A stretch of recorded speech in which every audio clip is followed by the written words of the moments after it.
35वें श्लोक में अपन ने देखियो कि यशोदा जी को मुखारविंद के दर्शन करा के और मुखारविंद के हास्य के दर्शन करा के और ठाकुर जी ने जमाई ली, मतलब उबासी ली। तो उबासी में क्या हुआ कि ठाकुर जी को अग्नि रूप जो उष्णता है वो और वायु दोनों ही यशोदा जी में प्रवेश कर गई। मतलब कि ठाकुर जी की ज्ञान शक्ति और क्रिया शक्ति दोनों, ठाकुर जी की नहीं, मतलब ठाकुर जी ने ज्ञान शक्ति और क्रिया शक्ति यशोदा जी में स्थिर करवाई है। वो ये या के कारण करवाई कि ठाकुर जी को जो अब जो मुखारविंद में जो स्वरूप जो जगत दिखाएंगे आप, वो देख के मतलब वो देखते कि सामर्थ्य उनमें आवे यशोदा जी में। और यहाँ पे यूँ कह रहे हैं कि सिर्फ ब्रह्मांड के ही दर्शन ठाकुर जी ने कराए मुखारविंद में, पूरा जगत नहीं दिखाए। तो कहने के ऐसो क्यों कियो, तो कहेंगे यहाँ पे कि श्री यशोदा जी को इतना ही अभी अधिकार है, यासु यशोदा जी को इतना ही बतायो कि सिर्फ ब्रह्मांड बतायो। और यहाँ पर मैं बगासा लेके मतलब उबासी लेके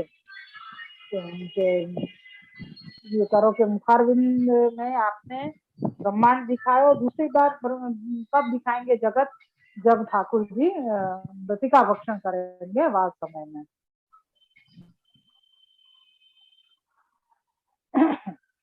तो अब आगे के 2 श्लोक हैं, अभी हमने सिर्फ ज्ञान करायो कि ठाकुर जी के मुखारविंद में ब्रह्मांड के दर्शन भय, और अब आगे के हमें 2 श्लोकन में ये आएगो कि पूर्णतः ज्ञान करेंगे कि क्या क्या दर्शन करे, कौन कौन सा ब्रह्मांड मतलब देखियो। और यहाँ में श्री महाप्रभु जी आज्ञा कर रहे हैं कि ऐसी असंभावना नहीं करनी कि ठाकुर जी के मुखारविंद में जो जगत दिख रहा है और ये जगत जो है ये दोनों अलग अलग है। तो क्या ऐसा नहीं है, ये जो जगत घूम रहे है मतलब है वो ही जगत ठाकुर जी ने अपने मुखारविंद में बतायो है। ये करके इतना आयो। अब आगे को श्लोक अपन श्री वल्लभाधीश की जय हो। श्री कृष्णाय नमः। श्री गोपीजन वल्लभाय नमः। श्री वाक्पति चरण कमलेभ्यो नमः। श्रीमद भागवत महापुराण श्रीमद वल्लभाचार्य जी विरचित श्री सुबोधनी जी की टीका 10वां स्कंद पूर्वार्ध तामस प्रमाण अवान्तर प्रकरण में 3य अध्याय चल रहा है, यानी कि 3रा अध्याय, और ये अध्याय यश निरूपक अध्याय है। और श्रीमद भागवत जी के अनुसार अपन 7वां अध्याय यानी के 7वें अध्याय में चल रहे हैं। और अपने यहाँ पे 37 श्लोक हो गए हैं पूरे। अब अपन 38वां श्लोक आए हैं, और 38वें श्लोक के पहले महाप्रभु जी ने आभास दियो है। यहाँ पे आभासे द्युवाध्यायतनम स्वशब्दा द्वितीयधिकरणे प्रपंचाधारत्वे ब्रह्मत्वं सिद्धं तच्चिन्त्यानंत शक्ति मते सर्वं संभविष्यति त्याश्चर्य विहाय भवत् परम चित्तम भवति तत्र दृष्टम ब्रह्म व्यावृत्यर्थम गणयति खमिति। यह आभासार्थ है द्युम्बाध्यायतनम स्वशब्दात्, इस ब्रह्म सूत्र से जगत का आधार ब्रह्म है, अतः जगत भी ब्रह्मातिरिक्त कोई दूसरी वस्तु नहीं है। ब्रह्म अचिंत्य शक्तिमान है, वह सब कुछ हो सकता है एवं कर सकता है, इसलिए भगवत लीला में कोई आश्चर्य नहीं। यो समझकर भगवत परायण चित्त वाली होकर यशोदा ने जो कुछ देखा वह भ्रम नहीं था, इससे एक एक वस्तु का नाम लेकर इस श्लोक में वर्णन करते हैं। श्री आचार्य जी कह रहे हैं कि अमुक ब्रह्म सूत्र को कोई वो वाक्य है, वो आधो श्लोक यहाँ पे दियो ऊपर, झुम बाध्यायतनम स्व शब्दात, ये या ब्रह्म सूत्र के अनुसार जगत को आधार कौन है, तो क्या ब्रह्म। जगत कहाँ से आयो, जगत की उत्पत्ति कहाँ से है, तो क्या ब्रह्म में से है। तो कह रहे हैं कि जगत को आधार ब्रह्म है, अतः यानी यासु जगत भी ब्रह्मातिरिक्त कोई दूसरी वस्तु नहीं है, यानी जगत भी ब्रह्म है, जगत मिथ्या नहीं है, जगत सत्य है। यूं तो जगत को भी ब्रह्म से अलग अतिरिक्त यानी ब्रह्म के अलावा जगत का कुछ अलग चीज नहीं है, यूं वो भी ब्रह्म ही है। यूं समझ के ब्रह्म अचिंत्य शक्तिमान है, मतलब ये सारो ज्ञान श्री यशोदा जी को ठाकुर जी ने करा दिए, वाके बाद ही आपने जगत को दर्शन कराए हैं। तो कह रहे कि यासु जो भगवत लीला है और ये जो ब्रह्म है वो अचिंत्य है, वो सब शक्तिमान है आप ब्रह्म, तो वो कुछ भी कर सके हैं और कुछ भी बन सके हैं। यानी ब्रह्म जगत बन गए हैं या समय, तो जगत बन के वाके अंदर ब्रह्मत्व भी बता सके, और खुद ब्रह्म है तो अपने अंदर जगत को भी बता सके। दोनों कार्य सर्व समर्थ हैं, या सो आप दोनों कार्य कर सके हैं। ऐसो प्रकार यहाँ पे या स्वरूप को बता मतलब कह रहे हैं कि ठाकुर जी तो ऐसा स्वरूप है। तो यासु भगवत लीला में कोई आश्चर्य नहीं करनो, यो समझ के भगवत परायण जो श्री यशोदा जी हैं, भगवत परायण चित्त वाली जो यशोदा जी हैं, वो ने कुछ जो भी कछु देखो वाको एक एक शब्द उसमें यहाँ पे वर्णन कर रहे हैं आगे के श्लोक में। अब ये 38वां श्लोक है। खम रोदसी ज्योतिर निकमासाः सूर्येन्दु वह्नि श्वसना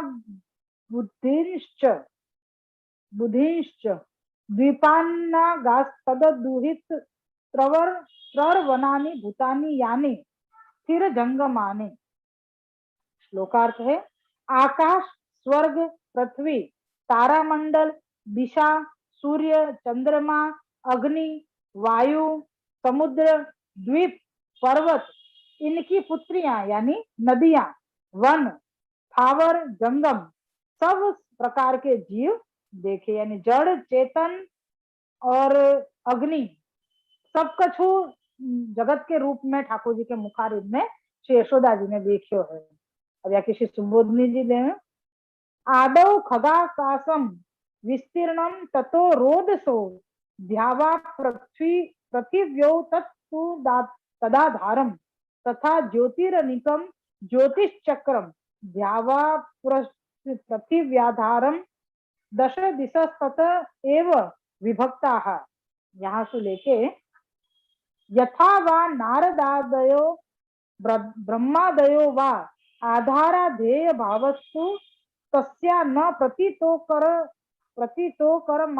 ब्रह्मानंतरमेव सर्वदृष्टम। यहाँ तक की श्री सुबोधनी जी है व्याख्या। पहले विपुल आकाश देखा, और सबसे पहले यशोदा जी ने ठाकुर जी के मुखारविंद ने जगत के अंदर मतलब ब्रह्मांड के अंदर क्या देखे तो आपको सबसे पहले बता रहे हैं कि सबसे पहले विपुल आकाश देखा। विपुल आकाश मतलब फैलो हुआ, विपुल मतलब फैलो हुआ, बहुत विस्तार वालो। यूं पहले विपुल आकाश देखा, इसके अनंतर स्वर्ग और पृथ्वी देखी। वह आकाश तो स्वर्ग एवं पृथ्वी का आधार है। आधार है मतलब वह आकाश तो स्वर्ग और पृथ्वी दोनों को आधार है। अब ये आधार शब्द के ऊपर श्री पुरुषोत्तम जी ने प्रकाश डाले हुए, हमें प्रकाश में लिखे हुए। श्री पुरुषोत्तम जी कहते हैं कि आकाश स्वर्ग पृथ्वी का आधार इसलिए कहा गया है कि जो आकाश में अवकाश यानी खोखलापन, पोल यानी खाली स्थान है, अतः इस पोल में स्वर्ग पृथ्वी रह सकते हैं, नहीं तो कहाँ रहते थे, जिससे आकाश स्वर्ग एवं पृथ्वी का आधार है। वाह, बहुत सुंदर बात खुलासा की आपने। यहाँ कह रहे हैं कि स्वर्ग और पृथ्वी को आधार क्या है, तो कह रहे हैं कि आकाश। आकाश पृथ्वी को और स्वर्ग को आधार कैसे हो सके, तो कह रहे हैं आकाश जो अपन को ऊपर दिख रहा है सिर्फ वही आकाश नहीं है, अपन की पूरी पृथ्वी भी आकाश के अंदर ही है। अपनी पृथ्वी और स्वर्ग दोनों ही। कह रहे हैं कि आकाश जो है वो क्या चीज है, एक प्रकार को वायु को बनो हुआ एक गोला है, यूं समझ लो। अब वह गोला के अंदर खालीपन हो ना, वायु के अंदर तो कुछ भी नहीं हो, वायु के अंदर तो कुछ भर नहीं सको, वायु खाली होगी अंदर से, तो वो खालीपन है वहां पे। यहाँ पे पृथ्वी और स्वर्ग दोनों ही वहां पे टिक सक रहे हैं। अगर आकाश भरो हुआ हो तो वह पृथ्वी और स्वर्ग कहाँ जाते। यासु यहाँ पे कह रहे हैं कि पृथ्वी और स्वर्ग को टिकवे के लिए आधार जो दियो है वो आकाश आकाश स्वयं है। यासु आकाश को देखियो या को मतलब वहां में स्वर्ग और पृथ्वी भी आ गए। तो फिर से मैं लू, पहले विपुल आकाश देखा, इसके अनंतर अनंतर यानी बाद में वाके बाद स्वर्ग और पृथ्वी देखी, क्योंकि वह आकाश तो स्वर्ग एवं पृथ्वी का आधार है। इस प्रकार स्वर्ग और पृथ्वी, स्वर्ग पृथ्वी आई तो तारामंडल के आधार हैं, और स्वर्ग पृथ्वी कौन के आधार हैं, तो के तारामंडल के। नक्षत्र आदि जो भी है वो कौन को दिखाई देंगे, तो के पृथ्वी वाले को ही तो खबर पड़ेगी कि ये नक्षत्र है, या नक्षत्र से ये कार्य करना है, या नक्षत्र से ये कार्य करना है करके। तो यहाँ मैं कह रहे जब स्वर्ग और पृथ्वी देखी तो वाको आधार, मतलब फिर तारामंडल देखो, तो तारामंडल का आधार कौन है, तो के स्वर्ग और पृथ्वी। समझ में आई। पहले क्या देखो, तो क्या आकाश देखो, वाके बाद क्या देखो, तो कि पृथ्वी और स्वर्ग देखो। तो कह रहे कि पृथ्वी और स्वर्ग को आधार कौन है, तो क्या आकाश है। चलो अच्छा, अब आकाश देख लियो, स्वर्ग और पृथ्वी देख ली, अब हमने तारामंडल देखे, तो कह रहे तारामंडल को आधार कौन है, तो के स्वर्ग और पृथ्वी। ये प्रकार यहाँ पे आए हैं। वाके बाद अब क्या देखो तारामंडल के बाद, तो कह रहे हैं 10 दिशाएं, तो क्या तारामंडल के कारण दिशाएं 10 हुई है। तारामंडल है, तारामंडल सर्वत्र है ना, कोई एक ही जगह पे थोड़ी है कि या एक कोना में तारा है, नहीं, आकाश के पूरे वहां में तारा छाए हुए हैं। तो वहां तारा तारा जैसे प्रकार से सब तरफ है, ऐसे ही 10 दिशा भी चारों तरफ है। अपन को तो 4 कोना ही पता है, चारों तरफ ही कहना है, लेकिन यहाँ तो दिशाएं 10 हैं, और 10 तरफ कहना चाहिए कि भाई 4 तरफ नहीं, 10 तरफ 10 दिशाएं हैं, यूं कह सकते। अब ये सब देख लेने के बाद में सूर्य, चंद्रमा और अग्नि, ये 3 प्रकार से प्रकाश है। आप ये तारामंडल ने सब देखो तो अब आपको प्रकाश देख रहे हैं कि इन सब चीजों को प्रकाश कहाँ से मिल रहा है, तो कह रहे तारा, चंद्रमा, सॉरी सूर्य, चंद्रमा और तीसरा क्या बताए, अग्नि, ये तीनों चीज प्रकाश युक्त है। ये अपने प्रकाश सु और सबन को प्रकाश युक्त करे हैं। तो ये तेज देव है, मतलब सबन की। चांदनी है ठंडी वाली तेज देव है, ठंडक वाली। सूर्य है वो एकदम अग्नि वाली तेज देव है। अग्नि तो अग्नि अपने आप में अग्नि है ही है, वहां के अंदर तो ताप है ही।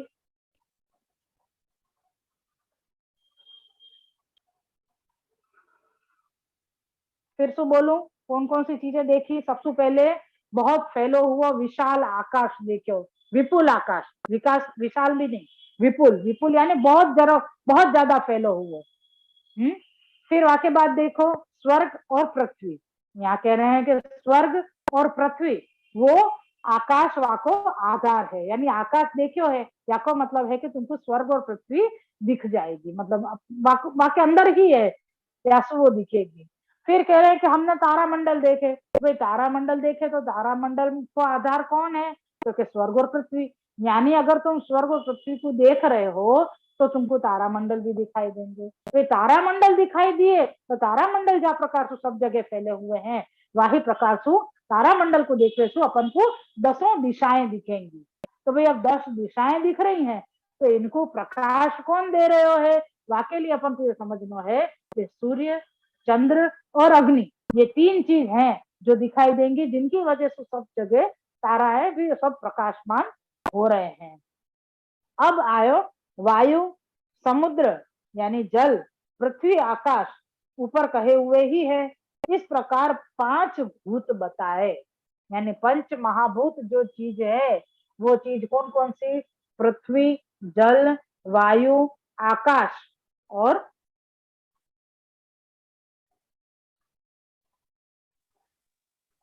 अग्नि। अग्नि आया है, पृथ्वी, जल, वायु, आकाश और अग्नि, ये 5 जो पंच महाभूत जो कही जाए वो चीज। या मैं सबसे पहले आकाश देखो, आकाश में पृथ्वी भी आ गई, स्वर्ग भी आ गयो, वाके अंदर तारामंडल दिखाई दिए, तारामंडल से अपन को 10 दिशाएं दिखाई दी, और इन सब को देखने के लिए जो चीज प्रकाश दे रही थी वो है सूर्य, चंद्र और अग्नि। फिर आयो वायु, वायु के साथ समुद्र, समुद्र के मतलब है जल, जल के साथ में पृथ्वी, आकाश, ये सब चीज कही गई है। यानी पंच महाभूत जो चीज है वो सब चीज ठाकुर जी के मुखारविंद में यशोदा जी ने देखी। अब यहाँ पे द्वीप आदि यूं कही है आगे, द्वीप आदि यानी जल के ऊपर जो टापू आदि जो हुए, जहाँ कहीं जल होवे कहीं भूमि होवे ऐसे, तो द्वीप आदि भूमि के भी भाग है। अलौकिकता जताने के लिए 7 द्वीप कहे, 7 सात टापू है ना, गुजराती में टापू के में यहाँ द्वीप कही है कि जो द्वीप है वो 7 प्रकार के हैं। वो क्यों है 7 प्रकार, नहीं मतलब 7 है, और वहाँ की अलौकिकता बतावे के लिए बताया है कि द्वीप की जो सीमा है, द्वीपों की सीमा करने वाले तथा उनके भीतरी पदार्थों का ज्ञान कराने वाले पर्वत और उनकी पुत्रियां यानी नदी, बनी नदियां, बनों और पर्वत, वनों और पर्वतों के कारण, वनों और पर्वतों के कारण छोटे छोटे वन ही वन देखे और उसमें भी छोटे छोटे पदार्थ देखे। पहले ये बता रहे हैं कि सबसे बड़ी बड़ी चीजें देखी, आकाश देखो, पृथ्वी देखी, अग्नि देखो, जल देखो, वायु देखो, तारामंडल देखे, 10 दिशाएं देखी जो बहुत विस्तार में है, सूर्य, चंद्रमा, स्वर्ग, समुद्र सब देखे। फिर क्या देखे, तो के द्वीप देखे, द्वीप भी कितने देखे 7, तो वह 7 द्वीप के अंदर बाकू सीमा में बांधे वाले जो यानी इतनो इतनो बड़ो द्वीप है, यहाँ पे यासु बड़ो है, वहां यासु छोटो है, यानी ऐसे अलग अलग प्रकार के द्वीप हैं। वो द्वीप के ऊपर व टापू के ऊपर भी मतलब बहुत बड़े बड़े पर्वत है, वो इतने बड़े बड़े पर्वतन में सु उनकी पुत्रियां यानी कि नदियां पर्वत में सु ही निकल के आ रही हैं, तो वो नदियां को देखो। फिर वहां में सु वन देखे, खूब सारे पर्वत देखे, वन देखे, फिर वहां में छोटे छोटे पदार्थ हैं वहां के ऊपर, छोटे छोटे वन देखे, छोटे छोटे पदार्थ देखे, यानी सबसे पहले बहुत बड़ी बड़ी चीजें देखी और फिर बहुत छोटी छोटी चीजें भी देखी। तो ये सब चीजें ठाकुर जी के मुखारविंद में देख रहे हैं यशोदा जी। तो उनका वर्णन करते हुए कहते हैं भूत मात्र देखे और जो प्रसिद्ध पदार्थ थे वे भी देखे, और जैसे कल्प वृक्ष, नारद आदि तथा ब्रह्मादि भी देखे। यहाँ पे कह रहे हैं कि एक तो ये पंच महाभूत जो चीजें हैं वो सब तो देखी, वाके बाद छोटी छोटी चीजें भी देखी, जो प्रसिद्ध हैं वो सब चीजें भी देखी, जो कभी नहीं देखी वो भी देखी, और जो जिनको जानते थे या जिनके बारे में सुनी है या जिनके बारे में वांचन हो, तो वैसी चीजें भी दिख रही हैं। तो ऐसी चीजें कौन सी हैं, तो कि नारद जी दिख रहे हैं, नारद आदि देवता दिख रहे हैं, कल्प वृक्ष दिख रहे हैं, फिर ब्रह्मा वगैरह सब दिख रहे हैं, ये सब भी दिख रहे हैं जिनके लिए सुनी है हमने, ब्रह्मादि देव हैं और नारद आदि देव हैं, कल्प वृक्ष के बारे में सुनी है, वो सब भी दिख रहे हैं ठाकुर जी के मुखारविंद में। फिर कह रहे हैं यशोदा को इस समग्र दृश्य जगत के आधार ध्येय की प्रतीति तो न हुई, अचानक भगवान की जमाई के अनंतर देखे। यानी ठाकुर जी को मतलब ये सब चीज कहाँ से दिख रही है, कैसे दिख रही है, वो आधार थे उनको एकदम से खबर नहीं पड़ी, लेकिन ठाकुर जी यानी अचानक भगवान की जमाई के अनंतर देखे, यानी उनने ठाकुर जी ने जो बगासा लियो वो यशोदा जी ने देखियो, वाके बाद उनने क्या देखियो, वाके लिए आभास लियो है, यानी यहाँ के अंदर ठाकुर जी ने कितनी सारी अशक्य चीज, एक तो बालक और बालक के रूप में आपने अपने ही भीतर में पूरा ब्रह्मांड को दर्शन यशोदा जी को करायो, और वहां में भी यशोदा जी ऐसा नहीं कि सिर्फ बड़ी बड़ी चीजें देखी हुए, सब कुछ जो चीज नहीं जानते थे वो चीज भी देखी, और जो चीज प्रसिद्ध होती वो चीज भी देखी, यहाँ तक कि देवताओं को भी देख ली, सिर्फ चीज स्थावर चीज ही नहीं, मतलब देवताओं को भी देख लिए उनने। तो अब मतलब वहां को आधार ये सब जो देखो वो आधार यानी वो कहाँ से दिख रहे हो है, वो चीज अभी समझ में नहीं आई उनको, और अभी है ना ठाकुर जी ने जमाई ली है, अब बाकी बात क्या हो वो अब आगे बता रहे हैं। वाकई बात आभास आयो यहाँ पे, अग्नि सोमात्मक जगतोध्यापी तस्यास्तथाधिकारो न जात इत्यधिकारार्थम प्रदर्श्य पुनर्नेत्र पुनर्नेत्र निमिलने निमिलने नेत्रनी मिलने तत् तिरोहितं कृत्वा विस्मयाविष्टेव भगवता कृते त्याह सा वीक्ष्येति। आभासार्थे जगत अग्नि एवं वायु रूप है, जगत अग्नि और वायु रूप है, इस स्वरूप को समझने और देखने की अब तक यशोदा पूर्ण अधिकारिणी नहीं हुई है। यानी ये चीज है, ये सिर्फ बताए लेकिन वाकु अभी समझने को भी अधिकार अभी यशोदा जी को नहीं है। यशोदा ने सॉरी, भगवान ने उस यशोदा को अधिकारिणी बनाने के लिए क्षण मात्र जगत दिखाया। ठाकुर जी ने ये सब बिल्कुल क्षण मात्र दिखाया। क्यों? क्योंकि यशोदा जी को अधिकारिणी बनाना है। जगत देखकर यशोदा ने ज्यो नेत्र बंद किए तो भगवान ने जगत को तिरोहित कर डाला। ये सब आगे के श्लोक में आए गुण, जिससे यशोदा विस्मित हो गई। इस प्रकार भगवान ने यशोदा को विस्मित किया, इसका वर्णन निम्न 39वें श्लोक में करते हैं। अब ये विस्मित किया वाके लिए श्री गुसाई जी ने टिप्पणी जी में थोड़ा सा खुलासा किया है, ये अपन देख लेंगे जरा, फिर आगे के श्लोक लेंगे। प्रभु चरण यशोदा को विस्मित कराने का आशय बताते हैं कि यद्यपि यशोदा का भाव पुत्र के कारण लौकिक था, और यहाँ पे कह रहे हैं कि ठाकुर जी ने पूर्ण ज्ञान अब भी करायो। पूर्ण ज्ञान काय को करायो? अपन ने जैसे आगे देखो तो कारिका में महाप्रभु जी ने बताया कि आगे के ये जो 4 श्लोक आएंगे 36, 37, 38 और 39, ये 4 श्लोक में पहले भक्ति को प्रकार, दूसरे में ज्ञान को, तीसरे में पूर्णतया ज्ञान को, और चौथे में विस्मय को प्रकार आएगा। तो अपन वह अनुसंधान में अपन ने ये तीसरा श्लोक 38वां श्लोक तीसरा श्लोक अपन ने पूरा किया, वहां में पूर्णतया ज्ञान बताया। पहले भक्ति के कारण ठाकुर जी ने उनको मग्न करने की इच्छा करी कि अब इनको हम भक्ति के कारण ठाकुर जी ने उनको जो स्नेह प्रकट हो रहे थे वहां को अंगीकार किया, यानी कि दुग्धपान ठाकुर जी ने कियो माता की प्रसन्नता के लिए। आपको इच्छा नहीं थी वह समय, तो भी आपने माता को प्रसन्न करने के लिए, जो माता को स्नेह जो उमड़ रहे हो तो वो आपने अंगीकार किया, तो वो भक्ति प्रकट भई। अब यहाँ ठाकुर जी ने अपने मुखारविंद के दर्शन और मुस्कान को दर्शन करा के यशोदा जी को मोहित किए पहले। वाके बाद आपने जम्हाई ली, वो जम्हाई लेवे सु आपके अंदर को आपने जो यशोदा जी में ज्ञान शक्ति और क्रिया शक्ति स्थिर करी, जाके कारण ठाकुर जी के मुखारविंद में जो जगत है, मतलब जगत के दर्शन जो ठाकुर जी कराएंगे वो यशोदा जी कर सके, जाके लिए उनको इतना सामर्थ्य दियो ठाकुर जी ने जम्हाई लेके।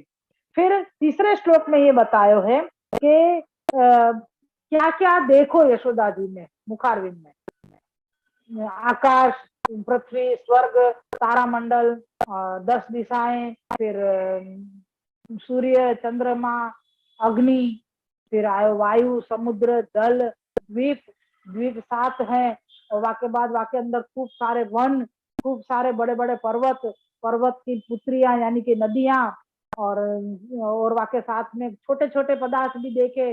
फिर क्या देखो कि ठाकुर जी ने मतलब जो चेतन चीज है जो सुनी है, वांचन भी करी है, तो ऐसी जो जानते हो ऐसी चीज जैसे नारद जी है, कल्पवृक्ष है, ब्रह्मा जी हैं, वो सब भी उनको अंदर जगत के जो दर्शन कराए ठाकुर जी ने वो सब दिख रहे, लेकिन उनको ये नहीं समझ पड़ी कि ये मुझको कहाँ से दिख रहे हो, या सो वो अपने अब ये जम्हाई तो ले ली बालक ने, लेकिन वहां में ये अचानक ये सब क्या दिखने लग गयो या क्या भयो, ये सोच के यशोदा जी ने अपनी आंखें बंद कर ली।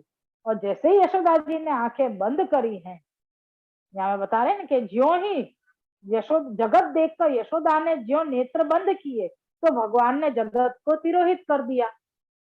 तो यशोदा जी को ये विस्मय भयो है, अब आगे तो विस्मित किया, यशोदा को विस्मित किया। वाक्य अनुसार ये बता रहे हैं कि यशोदा जी का पुत्र भाव के कारण लौकिक था। यद्यपि यशोदा का भाव पुत्र के कारण लौकिक था, फिर भी वह भगवान में होने से अलौकिक ही था। भले वो पुत्रवत ही स्नेह कर रही थी बालक को, लेकिन भगवान ने हतो ने वो स्नेह, यासु वो अलौकिक ही हतो। यहाँ पे श्री गुसाई जी ये टिप्पणी जी ने खुलासा कर रहे हैं। तो यशोदा जी को विस्मय क्यों भयो, वाको खुलासा हो रहे हो यहाँ पे कि उस अलौकिक भाव को दृढ़ करने के लिए भगवान को यशोदा को अपने अलौकिकत्व धर्म दिखाने हैं। यानी अभी जो लौकिक स्नेह ठाकुर जी के लिए हो रहे है वो असल में ठाकुर जी में है या सो वो अलौकिक ही है। ये बात का ख्याल रखना कि ठाकुर जी में है या सो वो अलौकिक भाव ही है, और ये देख के ही ठाकुर जी ने या अलौकिकत्व को स्थिर करने के लिए आपने अलौकिकत्व धर्म स्थिर करने के लिए, ये अलौकिक भाव दृढ़ करने के लिए ठाकुर जी ने अपनो अलौकिकत्व धर्म दिखायो, यशोदा जी को दिखानो है यूं। तो परंतु एक साथ दिखाने से यशोदा के स्नेह के कारण, यशोदा स्नेह के कारण डर जावे या उनके प्राण भी चले जाए। अगर एक साथ बहुत सारो दिखा दियो यशोदा जी बहुत डर जाएंगी, डरने के बाद शायद बालक को प्रेम ही नहीं करें कि अरे या में तो कछु है, यूं करके डर जाए, या इतने डर जाए तो उनके प्राण निकल जाए। तो ठाकुर जी ने क्या कियो, इसलिए धीरे धीरे धर्म दिखाते हैं। ठाकुर जी ने जगत पूरो पूरो नहीं दिखायो, थोड़ो ही दिखायो, महात्म्य दिखायो थोड़ो, जिससे यशोदा में धैर्य रहे। अब धैर्य भाव ही अनधिकार है, धैर्य आने से अधिकार होगा। अब धैर्य अभाव, धैर्य को जो अभाव है वो ही अनधिकार है। जब ठाकुर जी कृपा ये कर रहे हैं यहाँ पे, तब धैर्य आएगो। आज अपन श्लोक आगे को नहीं बढ़ाएंगे अपन, लेकिन या अर्थ को समझना बहुत जरूरी है, जो श्री गोसाई जी आज्ञा कर रहे हैं या को समझना बहुत जरूरी है। क्योंकि जो आगे के श्लोक या आगे की जो भी लीलाएं आ रही हैं, वह लीला में अपन को कहीं भी अपन को असंभावना नहीं हो जाए या अपन को कोई अभाव ना आ जाए, या के लिए अपन को श्री महाप्रभु जी की जो ये श्रेष्ठ बोधनी जी है, या के लिए अपन को श्री गोसाई जी और श्री पुरुषोत्तम जी, भट्ट जी, ये आप जो भी खुलासा दे रहे हैं वह खुलासा को समझना बहुत जरूरी है। या के लिए यहाँ पे सिर्फ इतने से विस्मय कियो, यशोदा जी को विस्मय करानो थो ना यहाँ पे ठाकुर जी को, यशोदा को विस्मय हुओ तो क्यों, तो वाकई लिए बता रहे हैं कि ठाकुर जी को के अंदर में फिर से वही मैं वापस दोहरा रही हूँ कि ठाकुर जी के अंदर स्नेह है, लेकिन पुत्रवत लौकिक स्नेह है। यशोदा जी को ठाकुर जी में पुत्रवत लौकिक स्नेह है, लेकिन सामने प्रभु है और प्रभु में ये स्नेह है, यासु वो अपने आप अलौकिक हो गया। ठाकुर जी के लिए अपन कछु कर रहे हैं या ठाकुर जी को मध्य में मुख्यता रख के कछु कर रहे हैं, तो वो अपने सारे भाव सारे कार्य वो सब कछु अलौकिक हो जावे। एक ये चीज समझ में आए। दूसरी के यशोदा जी को जो भाव दर्शन कराने हैं, ये जो लौकिक स्नेह जो है वाकु ही अलौकिक भाव बनाना और वो दृढ़ करना है ठाकुर जी को अपने अंदर। या के लिए ठाकुर जी ने अपनो अलौकिकत्व धर्म दिखानो चाहे और वाके लिए आपने मुखार में जगत दिखायो। जगत दिखावे के साथ ही ठाकुर जी ने सब बहुत सारे एक साथ नहीं दिखा दिए, थोड़ा थोड़ा दिखाया। थोड़ो या के लिए दिखायो कि कहीं बहुत सारो देख के जो बालक के लिए जो स्नेह है, बालक रूप, क्योंकि अपन कछु भी देखेंगे, बच्चा अपनो भी कछु कर रहे हो, कछु नवीन या कोई वाक्य सामर्थ्य की चीज नहीं है फिर भी वो कर रहे हो, तो पहले तो देख के अपन खुश तो हो, लेकिन वो ऐसी अटपटी चीज कर रहे हो तो वाकई में अपन को भय लगे, डर लगे, अरे या को कहीं कछु हो ना जाए, या ये ऐसो कैसो कर रहे हो, मैंने तो ऐसो विचार भी नहीं किया तो कि या प्रकार से हो जाएगा या प्रकार को कोई कार्य करेगा। तो ये एक प्रकार को अंदर डर है। वो डर और स्नेह जब दोनों की पराकाष्ठा हो जावे तो ये सो हो सके कि जीव निकल जाए, प्राण निकल जाए, मनुष्य के प्राण भी निकल सके। तो यहाँ पे ठाकुर जी ने इन सब चीजों को विचार किया। ठाकुर जी ने कही कि मैं अगर सब कुछ इनको दिखा दूंगा एक साथ तो कहीं ये डर न जाए या इनके कहीं प्राण ना निकल जाए, कहीं मेरे में स्नेह दृढ़ होवे के बजाय ये मेरे से दूर ना चली जाए। ये सब कुछ विचार करके ठाकुर जी ने जो यशोदा जी में अभी या समय धैर्य को अभाव है या धैर्य को अभाव दूर करने के लिए ठाकुर जी ने धीरे धीरे अपना अलौकिकत्व धर्म प्रकट कियो है। तो यहाँ पे बता रहे हैं कि ठाकुर जी ने धीरे धीरे अपनो धर्म दिखायो, यासु के यशोदा जी को धैर्य रहे। यासु जो अगर धैर्य को अभाव होएगो तो वो अनधिकारी हो जाएंगे, धैर्य को अभाव हुओ तो यशोदा जी अधिकारी नहीं हो सकेंगी, लेकिन यहाँ तो ठाकुर जी को अधिकारी नहीं बनाना है, व्यासु आप स्वयं भी धीरे धीरे ही वो कार्य आगे अपनो महात्म्य धीरे धीरे ही प्रकट कर रहे हैं। ये प्रकार यहाँ पे श्री गुसाई जी ने एक तो सुंदर या विस्मय के ऊपर एक तो सुंदर खुलासा कियो है, जो अपन को वास्तव में हृदयारूढ़ करने की जरूरत है। तो ये अपन 39वां श्लोक अपन कल लेंगे, आज यहीं छोड़ा। या के बाद में 2 कारिका है या श्लोक के बाद में, और फिर अपना ये अध्याय भी श्री वल्लभ की कृपा से पूर्ण हो जाएगा। श्री वल्लभाधीश की जय।